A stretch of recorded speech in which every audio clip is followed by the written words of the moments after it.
Armstrong கொலையில் கைதானவர்களில் ஒருவரான அருள்தான் இந்த கொலைக்கு சூத்திரதாரியாக இருந்துள்ளது போலீசாரின் விசாரணையில் தெரியவந்துள்ளது. கொலை வழக்கு விசாரணை சொல்லும் நிலவரம் குறித்து விவரிக்கிறது இந்த செய்தி தொகுப்பு.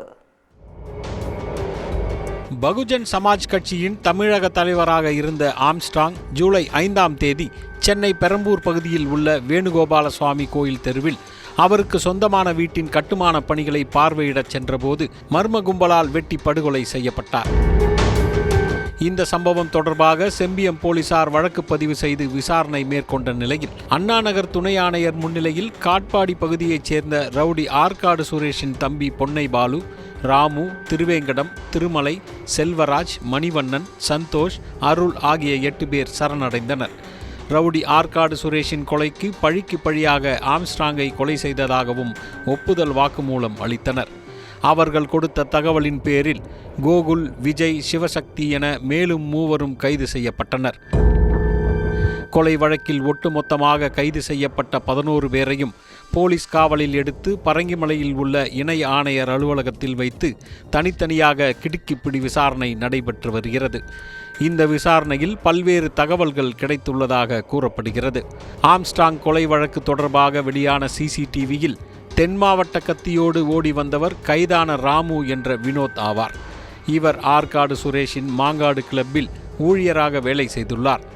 ஆம்ஸ்ட்ராங்கை 10 நாட்களாக கொலை கும்பல் பெரம்பூர் பகுதியில் நோட்டமிட்டுள்ளது. பெரம்பூர் பகுதியில் உள்ள மதுபான கடையில்தான் கைதான திருமலையோடு பொன்னை பாலு தனது கும்பலோடு மது அருந்தியபடியே எவ்வாறு ரூட் எடுப்பது என்று திட்டமிட்டுள்ளார். இரத்தம் அதிக அளவில் வெளியேறும் நரம்பு பகுதிகளை குறிவைத்து வெட்ட வேண்டும், மிஸ் ஆகக்கூடாது என பாலு தனது கூட்டாளிகளிடம் தெரிவித்திருக்கிறார். ஆம்ஸ்ட்ராங் கொலை சம்பவத்திற்கு ஸ்கெட்ச் போட்டது கைதான அருள்தான் என்பது தெரிய வந்துள்ளது. திமுகவைச் சேர்ந்த வழக்கறிஞரான அருள் ஆற்காடு சுரேஷின் உறவினராவார். இவர் தனது நண்பர்கள் சிலரின் உதவியோடு ஆம்ஸ்ட்ராங் செயல்பாட்டை முழுவதுமாக கண்காணித்து வந்துள்ளார். அவர் போட்டுக் கொடுத்த ஸ்கெட்சை வைத்துதான் பொன்னை பாலுவின் ஆட்கள் கொலை சம்பவத்தை அரங்கேற்றியிருக்கிறார்கள். கொலைக்கான ஆயுதத்தை வாங்கி கொடுத்ததும் அருள்தான் என கூறப்படுகிறது. சம்பவம் முடிந்த பிறகு அருளிடம் ஒப்படைக்கப்பட்ட ஆயுதங்களை அவர் திருநின்றவூர் பகுதியைச் சேர்ந்த சதீஷ், நரேஷ், ஸ்ரீனிவாசன் ஆகியோரின் வீட்டில்தான் பதுக்கி வைத்திருந்துள்ளார். அவை போலீசாரால் கைப்பற்றப்பட்டுவிட்டன. மற்றொரு வழக்கறிஞரின் தூண்டுதலின் பேரில்தான் அருள் இந்த பயங்கரத்தை செய்துள்ளாராம். கொலை சம்பவத்தின் போது பயன்படுத்திய 2 சக்கர வாகனங்கள் வேறு நபர்களின் வாகனங்கள். அதில் இருந்ததும் போலி நம்பர் பிளேட்டுகள் என்று போலீசாரின் விசாரணையில் தகவல்கள் கிடைத்துள்ளதாக சொல்லப்படுகிறது. அதே நேரம் விசாரணையின் தொடர்ச்சியாக ஆம்ஸ்ட்ராங் கொலைக்கு பணம் ஏதும் வழங்கப்பட்டுள்ளதா எனும் சந்தேகத்தில் பொன்னை பாலு உள்பட கைதான 11 பேரின் வங்கிக் கணக்குகளையும் போலீசார் ஆய்வு செய்து வருகின்றனர். இதேபோல ஆம்ஸ்ட்ராங் கொலை செய்யப்பட்ட பெரம்பூர் வேணுகோபால சுவாமி கோவில் தெருவுக்கு கைதான 11 பேரையும் அழைத்துச் சென்று கொலை செய்தது எப்படி என்பது தொடர்பாக நடித்து காட்டி விசாரணை நடத்தவும் போலீசார் திட்டமிட்டிருந்தனர்.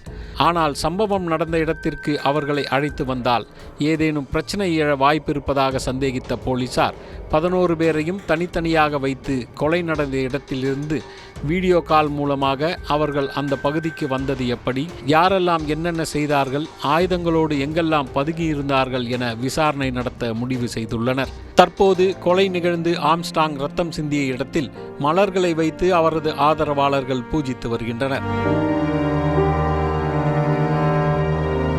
இதனிடையே கைதான அருள் கொடுத்த தகவலின் பேரில் திருநின்றவூரைச் சேர்ந்த சதீஷ், நரேஷ், ஸ்ரீனிவாசன் ஆகிய 3 பேரை பிடித்து செம்பியம் காவல் நிலையத்திற்கு அழைத்துச் சென்று போலீசார் விசாரணை மேற்கொண்டு வருகின்றனர். போலீசாரின் தொடர் விசாரணையில் மேலும் சிலர் சிக்கவும் வாய்ப்பிருப்பதாக கூறப்படுகிறது.